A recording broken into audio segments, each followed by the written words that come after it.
Um grupo de mais de 40 empresários de Coimbra elaborou um manifesto contra o plano de recuperação da economia no período pós-pandemia.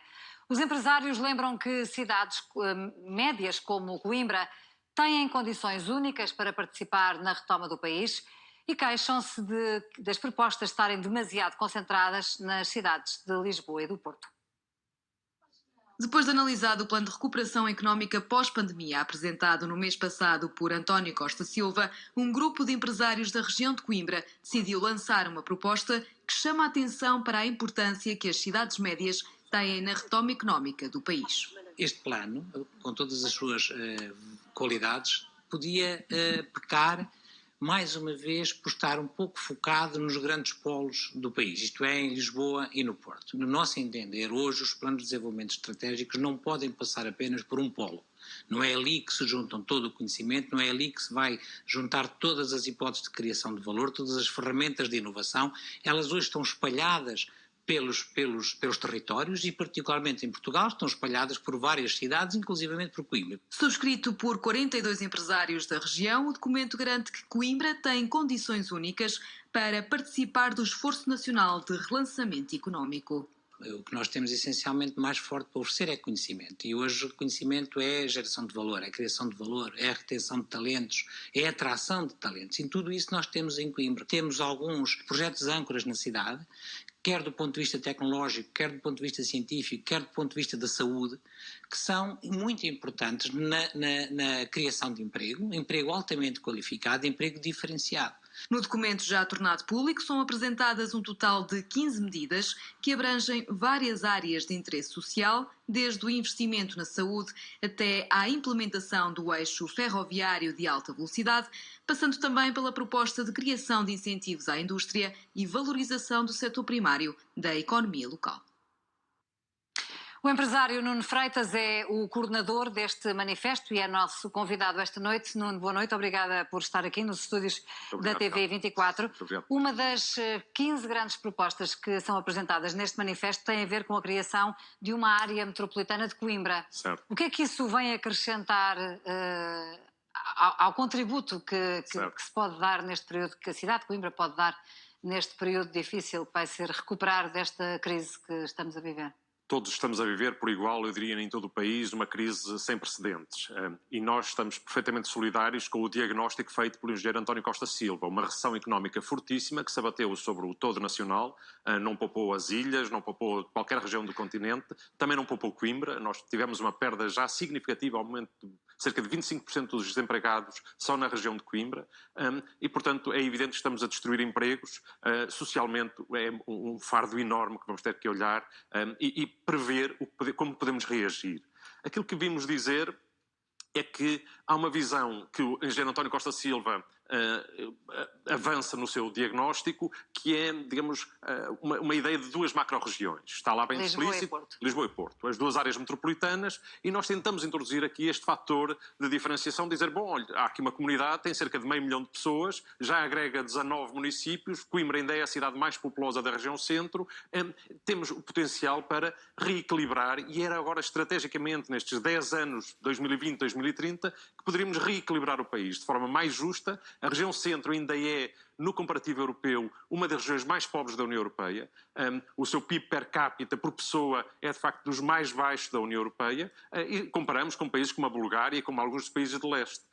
Mas nós temos virtualidades e temos algo para dizer que nesta retoma económica Coimbra tem valor para apresentar. Mas para que esse valor seja apresentado é necessário um investimento, calculo. Claro. Em que áreas é que este grupo de empresários que se junta e do qual o senhor faz parte defende que esse investimento deve ser feito para que possa dar o melhor contributo?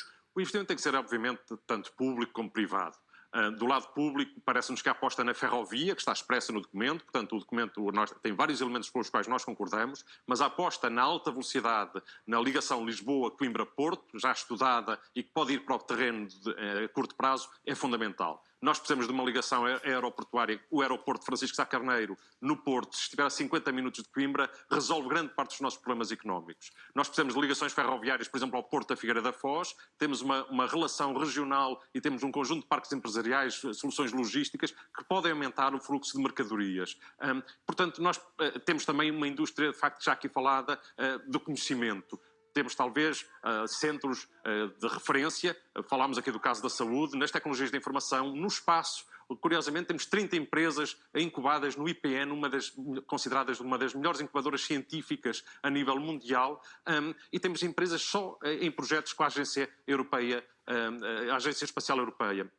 Mas temos, portanto, setores muito importantes, tecnologias da informação, a FIDESAI, a Critical Software, empresas que são hoje reconhecidas internacionalmente. Na área da saúde, temos um conhecimento que vem da investigação, da academia e da relação com as empresas. Este é um valor que está para lá de outros setores tradicionais, designadamente no turismo, onde nós temos apostado o nosso crescimento, mas o nosso crescimento ainda assim tem-se mantido aqui à volta dos 2%, 3%. Ora, nós, com esta queda, com esta recessão que vamos ter que crescer muito mais. E para isso precisamos de uma lógica multipolar, um país mais equilibrado do ponto de vista social e económico, de facto com maior capacidade de também ser atrativo para fixar jovens, para fixar empresas fora dessas duas grandes polaridades, Lisboa e Porto, e esse foi, digamos, o motivo pelos quais nós vimos o diagnóstico do engenheiro António Costa Silva, concordámos, mas nas soluções pareceu-nos que, de facto, havia falta de outras ideias. Avançámos com ideias inovadoras também, um fundo de capital de risco regional. Nós achamos que o capital de risco pode vir a potenciar, a financiar empresas logo num estadio muito inicial, as tais famosas startups, mas empresas depois também scale-ups, empresas que precisam de financiamento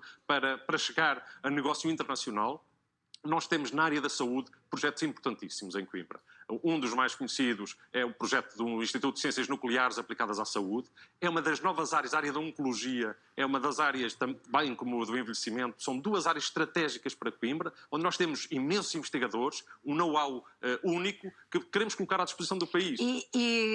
Fizeram contas, ou não é esse o objetivo, fizeram contas ao investimento que seria necessário para esse incentivo nas várias áreas de que o Nuno fala? Fizemos. Em vários projetos nós temos contas muito concretas. Sabemos que, por exemplo, para dotar o ICNAS, o Instituto de Ciências Nucleares aplicadas à saúde, de um novo ciclotrão para utilização em tumores da oftalmologia ou na pediatria, nós precisamos de cerca de 25 milhões de euros. Isso nós sabemos. Sabemos que um fundo de capital de risco regional precisa de no mínimo 30 milhões de euros durante 5 anos. Sabemos que temos que ter o investimento na alta velocidade, que é fundamental. Envolve uma nova estação central de Coimbra. Esta estação central vai nos libertar a linha do norte para mercadorias, para aumentarmos o fluxo com o Porto da Figueira da Foz, e precisamos de facto, colocar-nos rapidamente, digamos, na mobilidade internacional.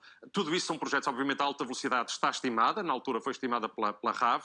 Nós temos um projeto importante, só esta estação central de Coimbra, houve um grande urbanista, Joana Busquets, que a desenhou. São cerca de 70 milhões de euros. Portanto, é evidente que tudo isto são números importantes. Claro que temos que congregar também o esforço privado. A questão também é se o país está em condições para incentivar esse investimento e se há investimento privado, nesta altura, vocacionado para essas áreas ou capaz de libertar o dinheiro necessário para essas áreas. Mas aqui estamos a falar sobretudo do investimento que vem dos parceiros europeus que colocaram à disposição de Portugal para projetos que sejam estruturantes e que sejam, digamos, fatores competitivos da economia. E, portanto, estamos a falar de dinheiro que virá para Portugal para bons projetos. Ora, para nós, os bons projetos são também aqueles que nos desenvolvem do ponto de vista social e económico de forma mais equilibrada, na tal multipolaridade do país. Não é só para Coimbra, evidentemente, há outras cidades importantíssimas. Braga tem feito um trabalho notável, Aveiro é um polo importante, Évora, Faro, é evidente, Funchal, São Miguel, portanto é evidente que temos aqui todos várias são importantes, mas estes empresários de Coimbra quiseram dar o seu contributo. Quisemos dar aqui um sinal e quisemos dizer que há em vários projetos importantes, Coimbra pode acrescentar valor ao todo nacional. Obrigada, Nuno Freitas, pela sua presença no dia em que se conheceu este manifesto subscrito por um grupo de empresários sobre a recuperação de Portugal no pós-pandemia.